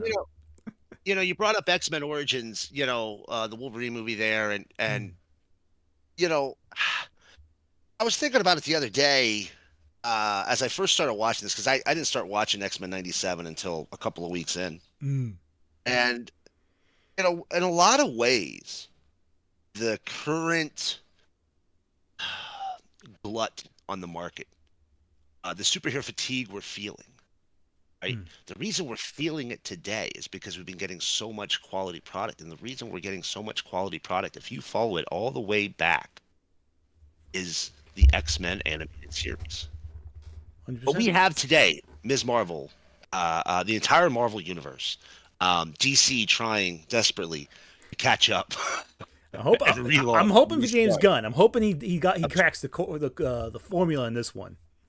I have faith. I do have faith, and I'm a big DC guy, so I have faith. Half the collection is DC alone, so I have big faith there. But if you kind of just go all the way back, I remember, growing up, I've been reading comics over 40 years, and then once upon a time, you didn't tell people you read comics after you were outside of little kid status, right? You didn't tell people you read comics in junior high or middle school. You didn't tell people you read comics in high school. You definitely didn't tell people you read comics in college. And I remember when that turned, it was with X-Men. It was with that first movie in the black leather, where they're mocking the yellow spandex. And that's when I started having people coming up to me and going, hey, you read comics. What's up with these X-Men guys? But we didn't get X-Men live. We didn't get a live version of X-Men without X-Men animated, in my opinion, right? Because, it hit at a time that you hit a lot of people that they grew, and when X-Men hit, they were right at the disposable income stage, right? Right where. There you go. Oh, and we have and finish your thought. We have a super chat coming in, so just finish your thought first, and I'll read the super chat. Yeah. They grew right up into it, and bam, that was perfect. And then everything grew out of that. And yeah, some of it took a little while. We got X-Men, we got Spider-Man, we got Fantastic Four. They kind of kicked things around, and then MCU hit, and then here we are. But we wouldn't have gotten to here without starting with a quality program like X-Men animated was at the time. 100%. All right, going to read the super chat. We'll continue that thought in a second because that is a really good thought, and I want to really talk about the history of all this. But super chat time, Meow Neon. Let's see what you guys say. Remember the early / pre-MCU era when Incredible Hulk and Captain America made reference and allusions to Weapon X and the weapons program? I guess we'll see how well the X-Men fit into the Disney era. Now, that's actually very in line with what we're talking about to an extent. To an extent. Back to the Wolverine details from before. The pre-MCU era where they were really going into the weapons program. Again, because like you said before, we thought initially that Wolverine had these claws added into him by the Weapon X program. Then we found out there were bone claws that were laced with adamantium. And from there, they went with the James Howlett origin and kept evolving and continuing the Weapon X program. And even with Logan, they have the whole Weapon 23, Weapon 24, because it's not really X isn't the letter X, it's X is in 10. So each weapon was a different thing, including Deadpool, I believe, was in that running as well. With X-Men, with the Weapon X program in the animated cartoon, we have a sense of that with X-Men, the animated series. With the MCU, we have not explored. We've had Madripoor, but that's about it. We're gonna have Logan in the next Deadpool film, but Weapon X, that'll be really interesting to see if they really dive into that with X-Men. And again, the Super Soldier Serum we talked about, and it's all tied in with Incredible Hulk and all that. But I think they can do a lot of interesting stuff with the live action if they bring Weapon X as like a reoccurring thing. So let me ask you this. All right. So I think a big question is, I mean, where is the season going to end next week? I think a lot of us are trending toward the idea of Onslaught, which makes a lot of sense for what's going on. But what do you think they do in a season 2?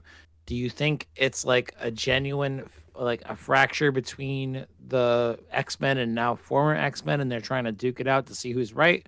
Or does Captain America and his payoff, having that scene with Rogue earlier in the season, does he finally have his, because the only way he refers to it is, me and my team are waiting for confirmation to be able to move in to do what we got to do. Is his team like some group of soldiers from the government, or is his team the Avengers? Like, might we see an Avengers versus X-Men thing next season? I think what we're going to see at the end of... Actually, come on up. How about you say it first? I'll save my thoughts for the end. You guys are guests. I want to overstep my bounds here. Fair. I think I don't think they teased us with those little cameos there, without finishing us off, right? Like I don't see them going, oh, look at these little shinies, look at these little shiny things. You're gonna get all excited, nerds, and then they're just not gonna do it. Marvel has been dying. Disney has been dying. Get these properties together and do something with them. And finally, they've got them all, can do something. And, the beauty of an animated series budget in a world where the fan base and even the non-fan base can easily accept a multiverse, and lots of different superheroes showing up and all that stuff. It's really easy now, because they've kind of been built up to it, right? We're going to get something that's going to be epic in scope. Epic in scope, but still captures that X-Men feel. So it'll have like 100 characters on screen and be like 1.4 episodes long. It won't be, it won't run the whole season. But we're going to get something great out of it. I genuinely think we're going Onslaught, and we're either going to see, a storyline where all the other heroes get lost for a while, and the X-Men have to step up and be, the heroes for the world, because there's no Captain America, there's no Iron Man, there's no Hulk, they're all gone.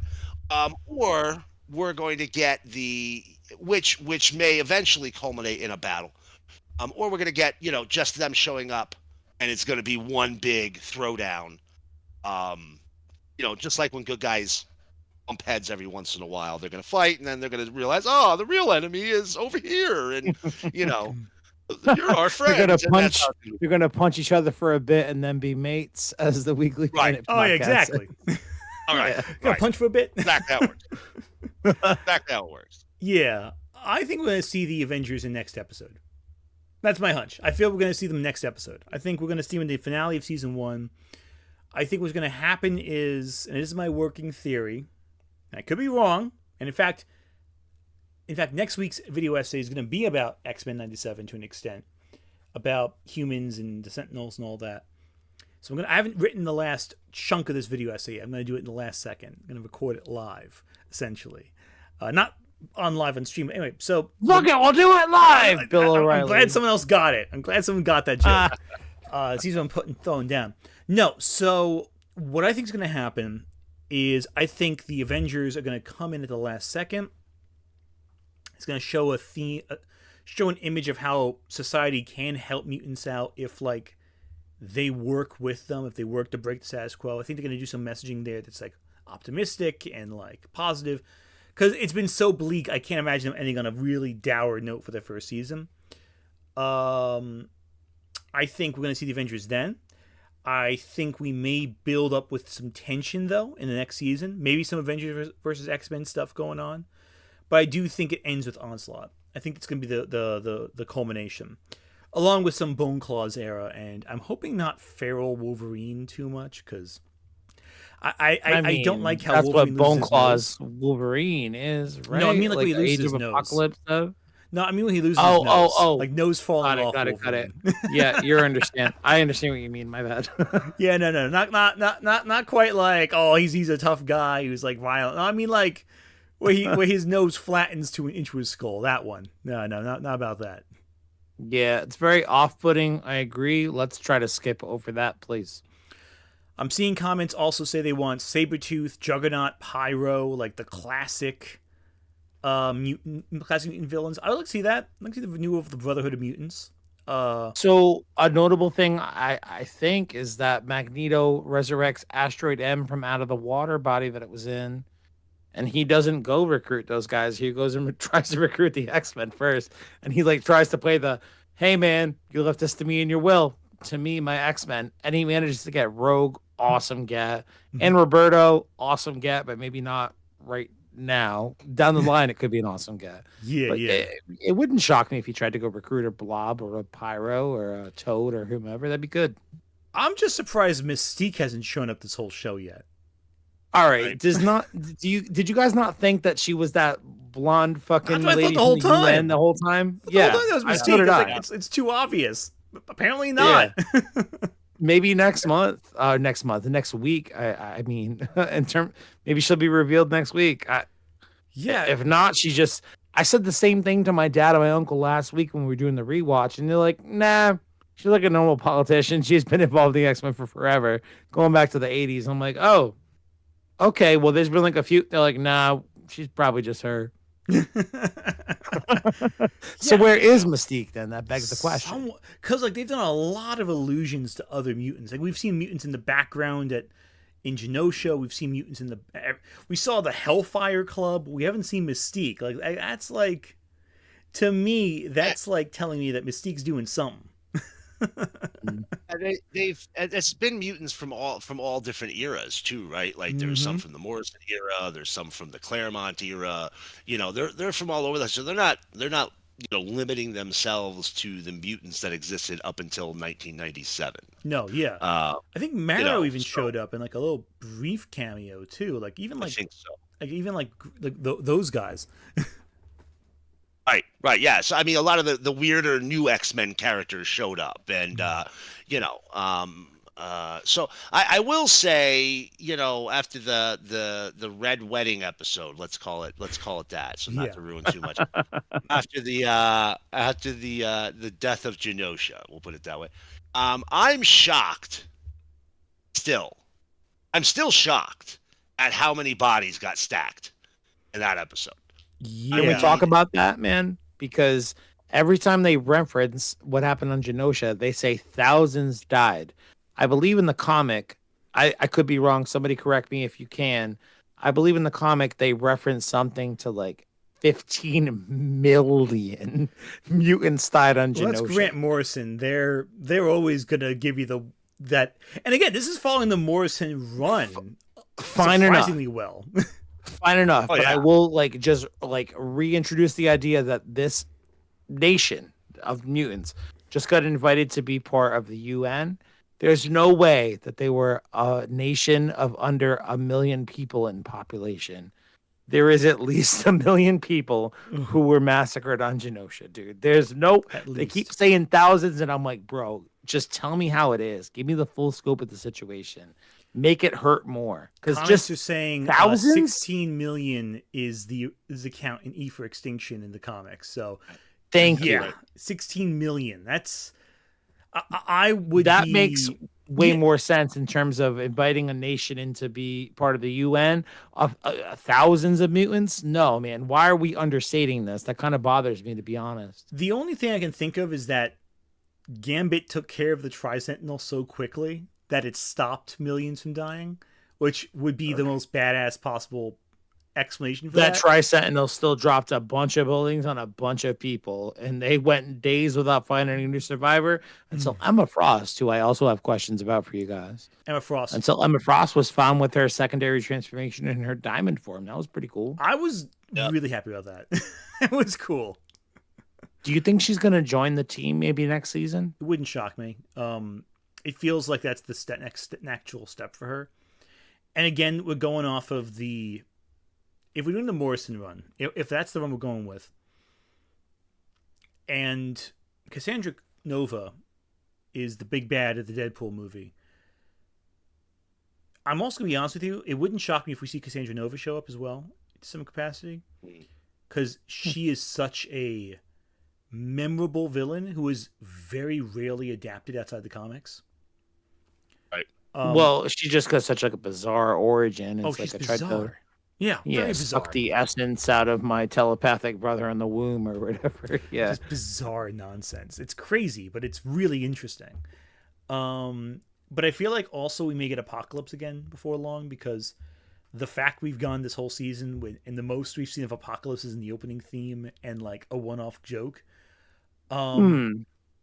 Great that you mention it though, because I mean, it's the joke that's being made all across the internet is why would you have a skip intro button on X-Men 97? This song fucking bumps, dude. Oh yeah, But they're making really good use of those intro sequences. And I don't know, it's probably not all of them, but I'd guess at least half of them have an intro little cut where Cable is shooting his gun against Apocalypse. Like the fact that Apocalypse is in the majority of these introductions, which have proven to be relevant to the plot in most cases. Like the previously on X-Men was delivered by Wolverine in this most recent episode. When I heard that, I was like, oh shit, we're gonna have a Wolverine episode.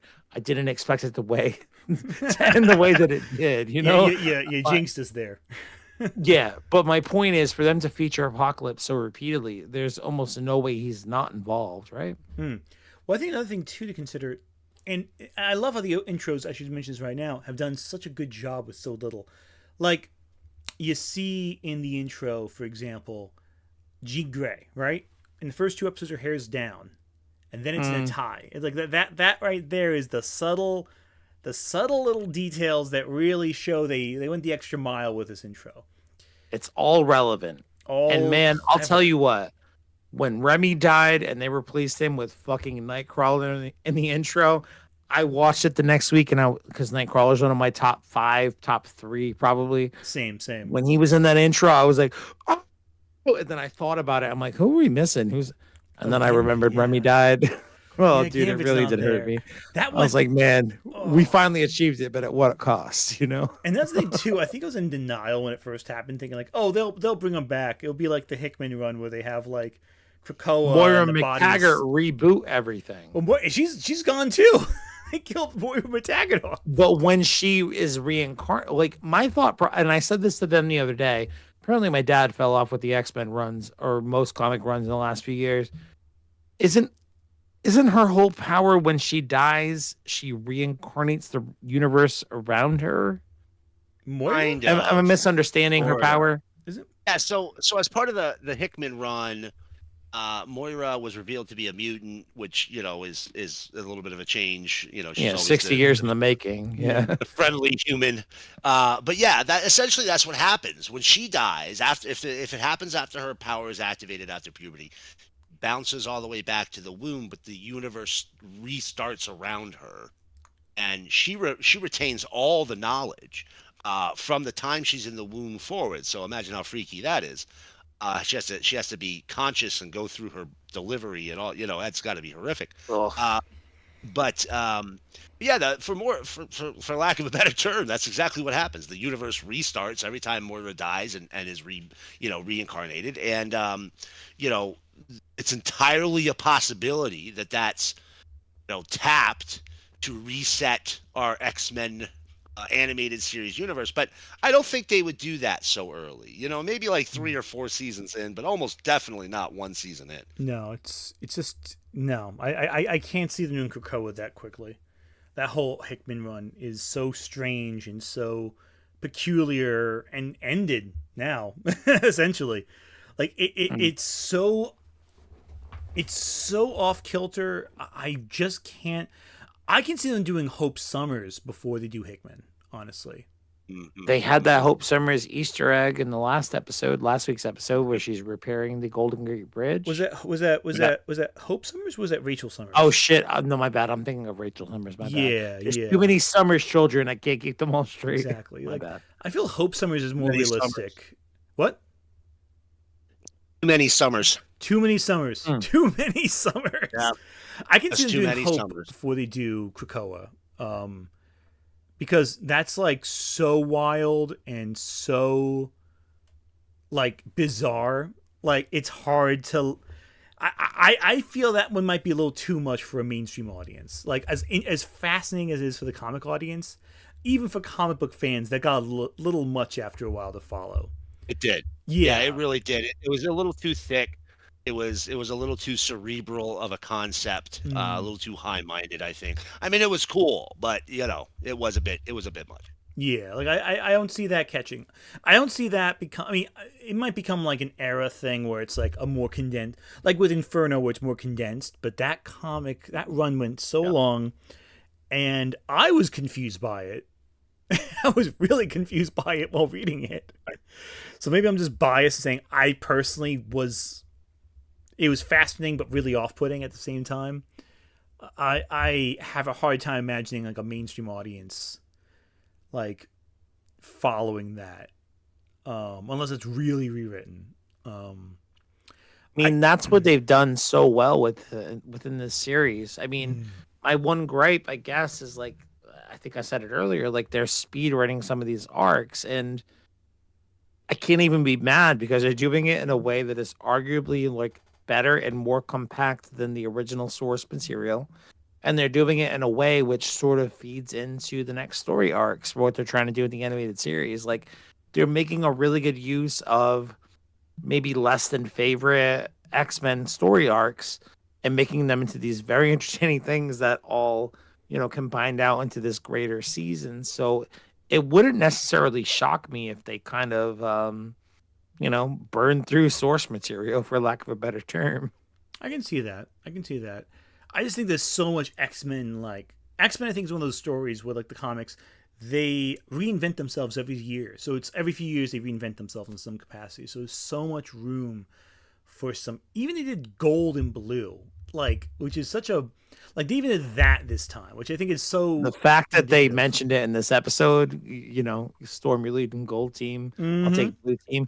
I was like, well, it's cool, very cool reference. I love this. Oh yeah, and like going off the Grant Morrison run, I can't help but feel, but like Bastion kind of occupies almost like a Sublime kind of role that Sublime played in the Morrison run, which is another heady, complicated concept that is. I think Grant Morrison, their writing is incredible, but sometimes their cleverness gets a little too wonky. Like, and Sublime was one of those concepts I always felt was like a little too weird for. Gets the best of them. They can't really write their way out of a corner in certain points. No, they write their way out of it. It's so trippy. It's a little like makes you recontextualize everything that came before it and ever since. Yeah, that's troubling to me. But You've yes, seen I that understand with their writing in a lot of the series they've done. For example, like Morrison also wrote probably the most famous run of Doom Patrol. Not to fall back to that, but one of the most famous very early on in that run, the villains were the scissor-handed men, I believe they were called, or Red Jack men, something like that. And all of their dialogue was written. This was early '90s, so Grant sat there with a word processor and would just slap the keyboard, and whatever word it auto-corrected to, that was their dialogue for that scene in the comic. And Doesn't shock me. it's not when you hear the story, you're like, oh yeah, that makes sense. That genuinely makes sense. There's no rhyme or reason to the dialogue, and to Grant that made sense. So they were like, oh, that's perfect for these characters. So to give you an idea, when Morrison really gets going, it gets wild and pretty tough for your average comic fan, let alone your average cartoon viewing Disney Plus subscriber. Oh man, like me? Oh It's man. Grant Like me Morrison too. is. Am I boring Yeah. you, Ant? Tell me No, more about no, Grant no, Morrison. no. It's been a long week. No. Dude, you don't understand. I've been. This Crow video alone took like most of my sleeping hours. I'm just being a douche. Don't worry There you about go. me calling you out. I'm just trying to keep you on your I toes. appreciate that as I always do. No, Morrison is one of. I think Morrison, their work is consistently incredible, but like, it is also just. You kind of wish that you could just bottle whatever Morrison's on and take it yourself once in a while. Just for a day, just for a week. I don't think you should take it undiluted though. Maybe you like No, spray it like a no, yeah. mist, walk through it like you're supposed to apply eau de toilette. You spray it in the air, you walk through it. That's how you ingest the Morrison. Okay. Oh, Yeah. daily Anything more, you're done for. No, you never go full Morrison. It's just Never too go full it's too Morrison. wild. No, you just can't. Go full Morrison. You can't go full Morrison. No, Morrison is their own. Like Morrison is a psychoactive drug. Like Morrison is it's like going to 2001 in the 60s being the 60s. That's what Grant Morrison's intro is like. Grant refers to themselves as a wizard. Does And Morrison refer to themselves as a wizard? I know Do you guys Alan not Moore refer does. to yourself as a wizard? I mean, I know Alan Moore does, but I don't know if Grant He's a Morrison grand does. wizard. I'm Actually, pretty he's a sure. grand I'm wizard. pretty sure Grant refers to themselves as a wizard. If not, it was an honorary title bestowed upon the rest of the comic industry on them, and I think it works. But Alan, he's I mean, maybe he's a bit wizardy, but he's a snake god worshiper. So he's his own kind of crazy. Grant, I can see Grant legitimately. I feel like Grant Morrison can trip without taking acid. You know all the jokes they make Yes, that's valid. about like Chuck Norris's beard, and they're like, the sun doesn't burn Chuck Norris. Chuck Norris burns the sun. Like all those kinds of. You can do all of that around, you know, in my mind, around psychedelic experiences, but Grant Morrison. Like Yeah, acid takes Grant Morrison when it wants to get high, and I think that would be accurate. honestly, yeah. Grant Morrison is they're in their own world. He's there. He's the modern day Jim Starlin. But Oh, I my just want to goodness. call out Terminal Sanity in the comments said, boy, reading a raw Grant Morrison script gives you a whole new appreciation for editors. Oh yeah. Yeah, Oh, that would do it. That would do it. yeah. No, and I love Grant Morrison's work. I think their run on Batman especially, I think is some really incredible stuff. And of course Animal Man, and of course Doom Patrol, and of course X-Men like we've been talking about. But Grant Morrison is there's a reason they asked them to do the multiverse for DC, like explaining that. Actually, come on, you might know this more than I do. Did Grant Morrison ever do Miracle Man, or was that more Neil Gaiman and all that? That was Gaiman and Buckingham, Mm. who followed up on the Moore and Toddlebin run. But you say that reading a Grant Morrison script, that comment about that, if anybody's not familiar with the story, apparently, so with Miracle Man, the handoff was issue 17, 18, I think 18 to 19.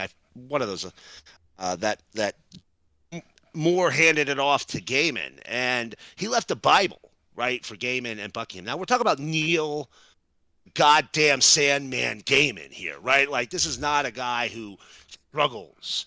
And Mark Buckingham, earlier in his career, but certainly a king of comic art. Incredible creators. And Neil Gaiman tells a story about how, the Bible was so specific and so wordy and so lengthy, as most of Alan Moore's scripts and directions were, that Neil Gaiman and Mark Buckingham were having a phone conversation one night, like 2 hours. And Mark didn't want to ask Neil to call Alan to ask him how he should draw something. He just kind of kept getting right up to the point of asking Neil to call Alan, until Neil finally said, "I'm not calling Alan fucking Moore about," and it was something so trivial. I mean, I don't recall exactly what it was, but it was like, "I'm not calling Alan fucking Moore to ask him how to draw a tissue box in the Miracle Man universe." So it was. I mean. So yeah, grants are crazy, but I'm pretty sure they got some direction from Alan Moore on how to be that crazy about a script. Valid. Yeah, that adds up. All right. I think we're gonna wrap things up soon, but I do want to give some final thoughts on X-Men '97 before we go, as well as discuss what you both have going on. Only because it's been a long week for me, and I am dead tired. So, final thoughts on X-Men '97. What do you all think? Who wants to start? Kimota, I want you to start. I'm not prepared. I'll start. Honestly, I think we've summed it up pretty well throughout this. I'm exceptionally impressed by the show that we're getting. I think you brought up superhero fatigue, and I said earlier how what we've gotten to is that at this point is really kind of starts with X-Men the animated series, right? Like, it was a very clear progression. If you go back and look at it after the fact, there's a very clear progression of how we got to this glut of really quality product. And if you grew up a superhero fan throughout the 70s and 80s and 90s, up until we started getting the early 2000 movies and whatnot, you'll know that it was a real mixed bag. Okay. Yeah, sure, we got Michael Keaton Batman and Chris Reeves Superman, but we also got the Hoff as Nick Fury, and a made-for-TV Incredible Hulk movie that had Thor with a hammer. I'm pretty sure he bought at the True Value hardware store down the street before he showed up for filming that day. So it was mixed bag is a kind way of putting it. So here we are, 25 years into, really kind of a renaissance and superhero media outside of the comic book market.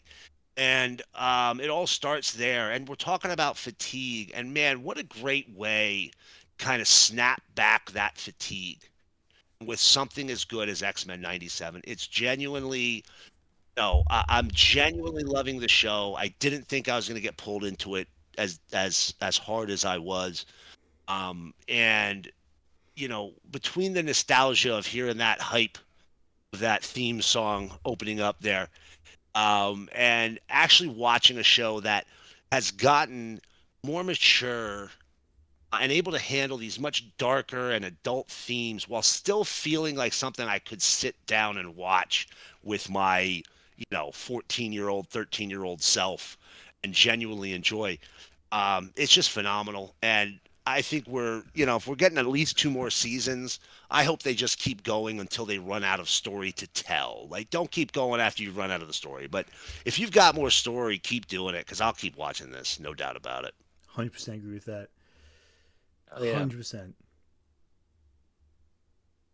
In terms of my final thoughts, I think one of the more interesting things in relation to hero fatigue that we've been talking about throughout the night is the reason this show is not subject to that kind of criticism is because it's a couple things. It's not based around any one particular character. It's very much a team element.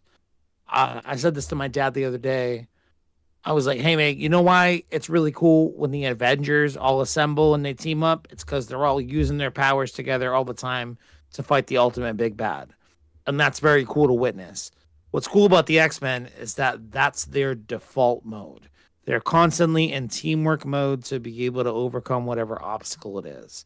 So I guess in terms of like my expectations for the show, so long as it continues to be character driven narratives, like anybody who listens to my Dragon Ball coverage over the years, like they know it's very important for me. The things I enjoy the most about Dragon Ball is witnessing the interaction between different characters at different points in time, giving like their perspective or what they most recently experienced. And that's what drives X-Men 97 for me. My favorite moment of this most recent episode, as understated as it is, and there's so many good moments. My favorite moment is when Jean and Aurora finally reunite and they have that hug and that laugh and they reunite as sisters and they say, hey, man, make them mind your weather. We'll make them weather your mind. Like I get goosebumps even thinking about that scene. And it just kind of speaks to what I think drives the series the most. And I mean, for me personally, just a lot of different stories, regardless of the genre or regardless of the property. The interaction between characters is really what continues to drive stories forward. So I hope Bo DeMeo continues to do that in season 2. I imagine that they will. I imagine that they'll be rehired because this first season has been so incredibly good that if they like, there's no reason they won't get to a third season. If they get through a third season without them and they want to renew for a fourth season, how do you not go rehire Bo DeMeo? He is a person who seems to completely understand not only like the lore of the X-Men, but like the dynamics between the characters and the overarching theme of the X-Men throughout most of time is like this, allegory for civil rights or this allegory for like, equality. And for a gay black man in 2024 to not continue to lead the charge on writing that after he's done such a good job in the first few seasons, it'd be a fucking travesty. I don't care if he has an OnlyFans, so long as he continues to, write these meaningful interactions. That's the thing, man. Like, we're talking about the speed run of all the different arcs they're tossing into what we've seen. They've managed to make, and he as a writing team as well, they've managed to compact them down into very gratifying sort of arcs, which still hold true to the characters and the moment in which they're in. I just hope to continue to see more of that. Also, I don't think they're going to do Avengers versus X-Men. I wish they would, but I feel like they're probably going to try to save that for the MCU 10 years down the road after they reboot everything and have a proper X-Men team and a proper Avengers team all recast, and then they'll do it. But I also don't think they're going to do Onslaught either, so I guess we'll see. I'm very excited to see how the season wraps up, and thanks for having me on to talk about this because it's all I've been able to talk about for the better part of the last 2 months. Hey, man, anytime. You're always welcome in this place. I'll say my final thoughts right here, but I'm gonna have a caveat to my final thoughts, in that I am drafting a video essay, basically about X-Men 97. So that'll be coming soon enough. I will say that I think this show has so far been incredible. I think that I find it bounces between profoundly disturbing as someone who just, as someone living in the world where minorities can be wiped out in a day if the wrong people think it. And I find it so validating because you see all these great characters who you've loved for years be the peak versions of themselves, scene to scene to scene. So there was that balance between the comic book fan of like, this is incredible, and the perspective of the social satire, which is incredible, which is on point and unflinching in how blunt it is. And that's the kind of bluntness we need in media more and more. People criticize art for being too political. They are wrong, I believe, but this is an example of a case where you can't get much more political in this medium than this, because they are so unflinching, so unrelenting. And if if it turns out that Bo DeMeo did something like completely innocuous, like have a social OnlyFans, and that's the reason he was actually fired, yeah, bring him back. I'm hesitant to say, I don't know what happened behind the scenes. I'm not going to pretend I do. Yeah, That's my we're not concern. trying to like preemptively call him a predator because who knows? Nobody said anything about it. Exactly. It could be the most innocent reason. It could be the worst reason. We have no idea. If it is innocent, though, I would love to see him back because he clearly has a talent. I'm hoping it's nothing terrible, but who knows? I think this show is incredible, and I think it's gonna this is what I'm gonna be looking forward to for Marvel for the next until they finish it. It's just episode fantastic. I'd like to thank When my two. Oh, sorry, go for it. I'm sorry, cut you off there. Sorry, I was gonna say just real quick. No, go for I'm it. a little bit older than you, Ant, by like 5 or 6 years or Yeah, not whatever. much I at don't know. all. I'm not sure what it is, Yeah, not but much. whatever it is, the X-Men were peak entertainment when I was kindergarten through elementary school. They were the fucking heroes. I had X-Men lunch boxes going to school between kindergarten and the second grade all the time. And when Marvel came out with a Iron Man movie, it was like Iron Man. That's like a B-lister at best, man. Oh yeah, no one gave And a like, crap at Iron Man before the. you know, X-Men you was don't everything. really exactly. Yeah. So for them to be on the back burner for so long due to licensing disagreements, and for them to come back like this in animation, and again, I think a lot of what you should contribute the success to animation to is how well the script is written, because we've heard a bunch about it in all of the most recent Marvel films. People tend to ad lib a little bit more than the script allows for, and I'm thinking mostly of Thor: Love and Thunder. With animation, you don't really have that luxury for like reshoots and just animation, like ad libs like that. So I think it really is a testament to the length that a good script can take you, and I hope they can. I hope that Marvel live action takes notes from Marvel animated and plans a little bit more with the end in mind, because that's been their Achilles heel the last few years. Well, I believe DeMeo, he worked on Moon Knight, I believe, which I think had a really good. I think the ending was rough for Moon Knight, but I think like it had some highs. Moon Knight would be so fucking bad if it wasn't Oscar Isaac in it. Yeah, it would be the worst thing Marvel's ever made if that dude didn't give that performance. I don't know if I agree with that. I think there was. I think all right, it wouldn't be way worse than Secret Invasion. It wouldn't be worse than Secret Invasion. Yeah, Secret Invasion's way worse. So bad. That show was so bad. I tuned into that had shit some like every highs. Wednesday morning. Moon Knight had some highs. Moon Knight did have some very cool sequences, but I'm telling you, the only reason that show works is because Oscar Isaac is as talented as an actor as he is. Yeah, he did make Palpatine coming back from the dead a very compelling sequence. Somehow Palpatine returned. Greatest line delivery in Whoop, my bad.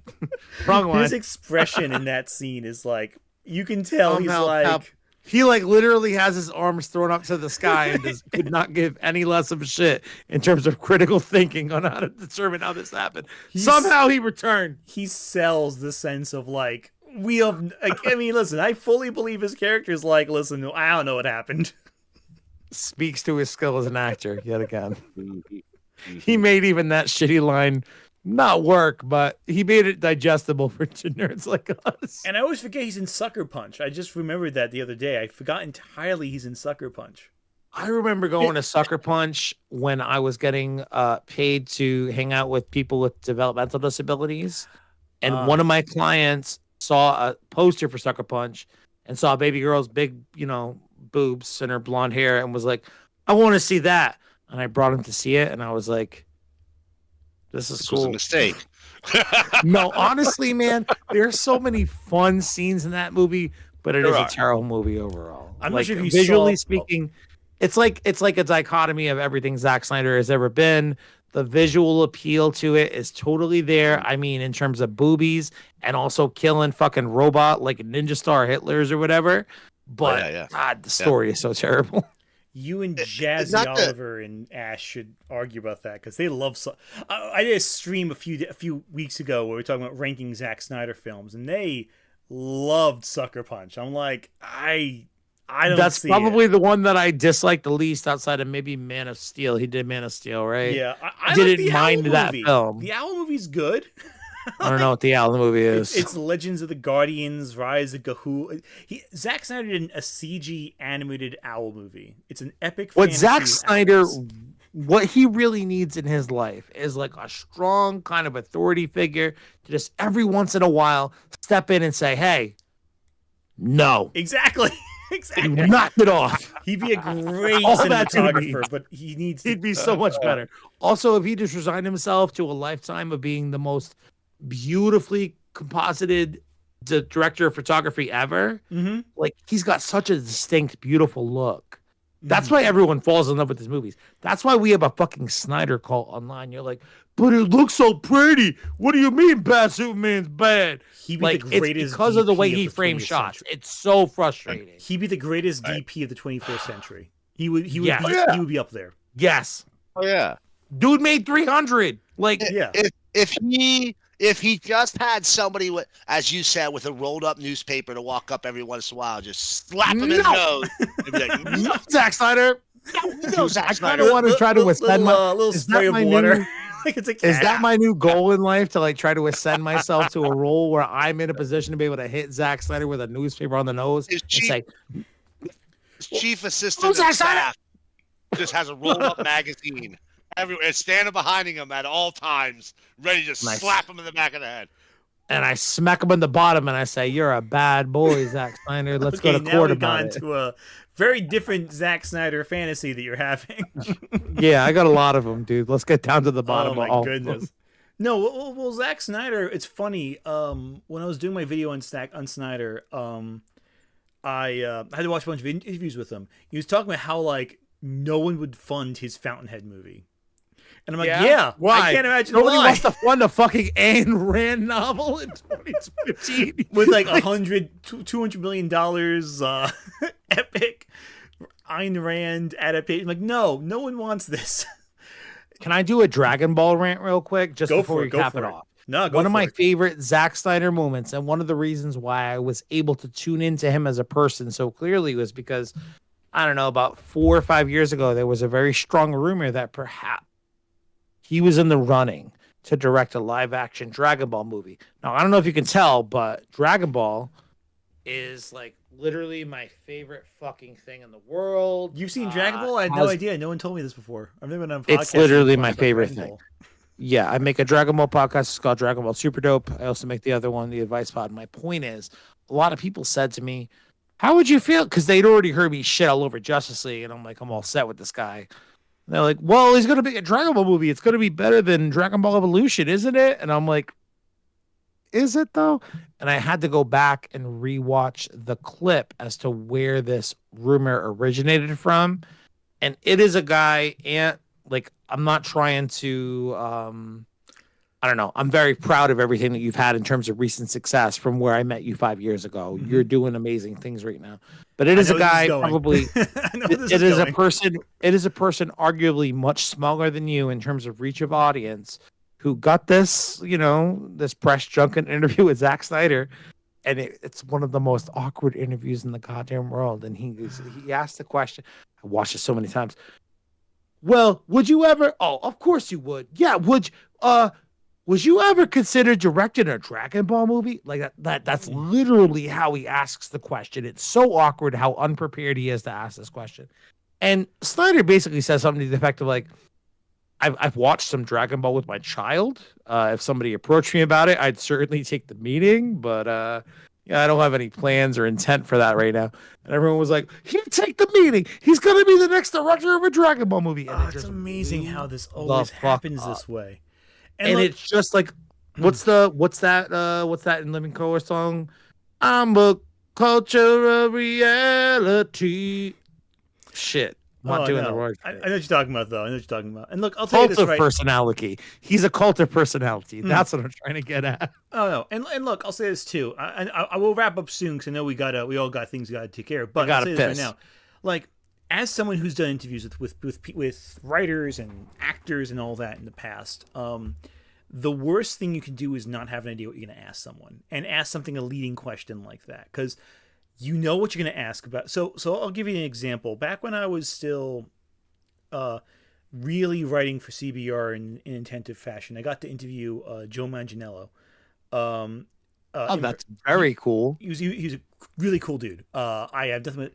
There's a few people I interviewed that weekend. He was a really cool. Was dude. it post or pre-divorce with Sofia Vergara? Pre-divorce. It was back in 2019. So he was still getting his dick wet with one of the most beautiful women on the planet. Good for him. Yeah. So it was also pre the announcement of the Snyder Cut too.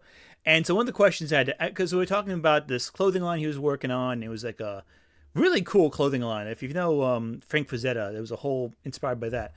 Anyway, so one of the questions I asked at the end of it was, listen, I have to ask this because the platform I'm writing for, what can you tell me about Justice League? Like anything.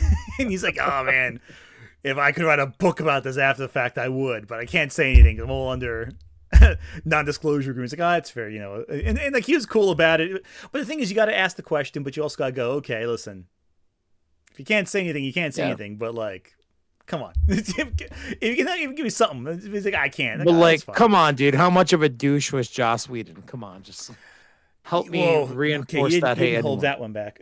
That was off the record. Though. Oh, did he say some shit about Joss? And I asked this as Buffy the Vampire Slayer is one of my favorite shows of all time, but I do realize how much of a piece of shit Joss Whedon is. It's off the record. Can't say anything, but you did say something. Word, yo, your journalistic integrity is important to me too. And again, it was like a quick thing, so I forget the exact phrasing anyway, so that's my excuse. It's like 5 years ago. I can't remember the exact phrasing he said. Yeah, anyway, you're right. We've been doing this for a while. No, anyway, thank you both so much for hopping in. You guys were fantastic. Where can I find you guys? So my name's Kyle. I make a podcast called Dragon Ball Super Dope. Presumably that shit is about Dragon Ball. A little bit less active these days now that Akira Toriyama died, as I'm going through my grieving process. I'm not even making a joke about that. It's been a weird few months. No joke at all. But I also make a podcast Monday through Friday called The Advice Pod, where me and my friend Rayshawn and a couple of our friends go through Reddit advice posts and make fun of them on the internet. So and I'll send you a link if you want to link it up in the description or whatever for anybody who sees this. But yeah, that stuff comes out Monday through Friday. We're always looking for community input on the ridiculous kind of situation. Actually, the one coming out tomorrow, dude, I feel like you'd love this. The subject we're coming out with tomorrow, I think the question is, am I wrong for being upset with my friend's fanfic about the Bible? And it's basically just a fanfic about Judas and Jesus getting it on or around the same time that he gets crucified on the cross. So like he gets some what? Yeah. Like those are the kind of things that we occasionally cover, but also like am I the asshole posts and things like that, which are a little bit more common on the internet. But dude, I'm telling you that Jesus get it hard on the wood post. All right. I gotta cut you off there. As funny as this is, you should come on the show sometime, dude. That would be I would love that. The YouTube gods would hate me for discussing that topic. Dude, the crucifixion wood, it's hard, man. Oh my goodness, that's really funny. Thank you so much for having me on. No, and Komodo has vanished. So I guess he's not. You didn't want to hear me talk about Jesus that way, I guess. He was talking about this. He heard you talking about this podcast. He left. But no, thank you both. I'm sure he's just having technical issues, most likely. Thank you both so much for joining on here. We really I really appreciate it. We, like there's someone else here. I really appreciate it. Are you a Gemini, Ant? Am I a Gemini? No, I'm a Sagittarius. Oh, I'm a Gemini. I always refer to myself as we. I can't decide if it's a me like identifying as a Gemini thing or if I have like some multiple personality shit going on. So could be both. That's where the catch. Why choose? It could be both. Porque no los dos. Yeah, you got it right. Anyway, thank you both so much. And tomorrow I have a video on The Crow coming out, so we'll go with that. Yo, really? Brandon Lee The Crow? Oh, yeah, I have a video on The Crow. Yeah, it's Come coming on, out. Dude. Is it about old Crow or is it about the remake? It's about everything Crow. Oh, dude, I'm so excited to fucking see that, man. I can't wait. Komodo's power went out. He's responding in the comments. Bombing, dude. I'm sorry, Komodo. Komodo. That's rough. I am seriously so fucking hyped to hear your Crow commentary. The Crow's one of my like favorite weird, Oh yeah, same. It's up there for whatever. me. Well, you'll see tomorrow at Yeah, 1, so that's all that. cool, man. It's a Very video cool. essay, not a live stream, so you'll be able to Subscribe. yeah, subscribe for that if you haven't already. And yeah, take care.